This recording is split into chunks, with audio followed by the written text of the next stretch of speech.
How many times a day do I go unconscious? Multiple times a day. Thank you very much. I get this question a lot, and I just finished getting it from somebody I highly, highly respect. They said, Sherry, it's really refreshing to know that even you have to correct your thoughts. I'm like, yeah, but here's the deal. Everyone has to do it. And it's not about like if I go unconscious or not. It's how long is the refractory period? How long do I stay in that motion? And the concept is you start to feel it. And you're like, oh, that doesn't feel good. So then you switch it. You do whatever exercise that feels good to you, but you switch it. It's kind of like putting your hand on the stove. You feel it, and it's like, oh, that's hot. You take your hand right away. Because you know if you let your hand sit there for a while, it's going to cause some issues that you just like, why? It's like useless. And if you don't have to have those issues, just take your hand off the stove. Just change your thoughts. Change your focus. That's all you got to do. And so here's a really, really easy step I'm going to tell you. One of my favorite tools. There's about 15,000 tools you can use, but one of my most favorite tools is this one. And what it is the second you start to feel yourself get a little frictiony, like your hands on the stove, then just ask yourself this series of questions. Number one is, what do I have to believe in order to feel this? In order to feel this in my stomach, what do I have to believe? And you're going to just write down whatever that thought is. And then ask yourself, okay, question number 2, is that 100% true? Like, do I know for a fact that belief I just wrote down is 100% true? I checked all the facts. I've asked all the people. I've done all the research. And I know for a fact 10,000% that is the truth. And the answer number 2, when you ask yourself it that way, is always going to be no.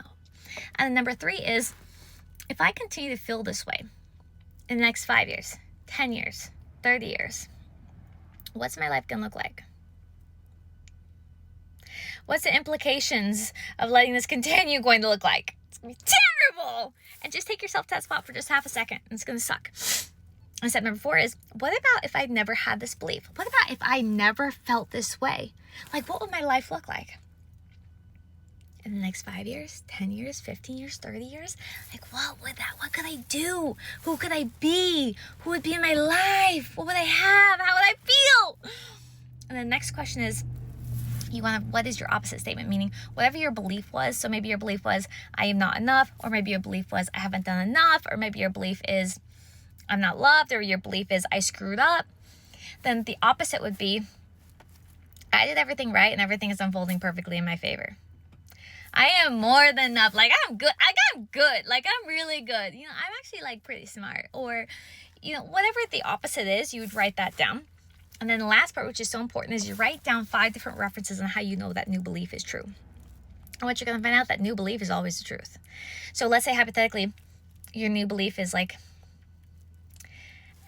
I didn't do anything wrong.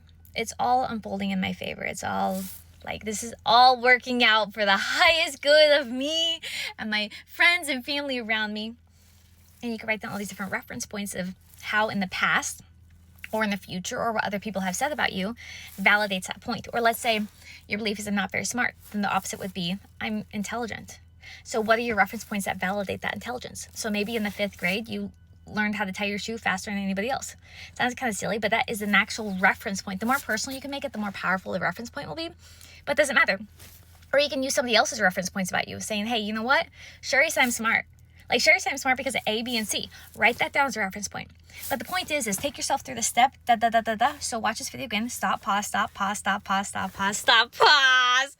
And then ask yourself these questions and watch yourself go from here vibration to here vibration. And that's all you're looking for.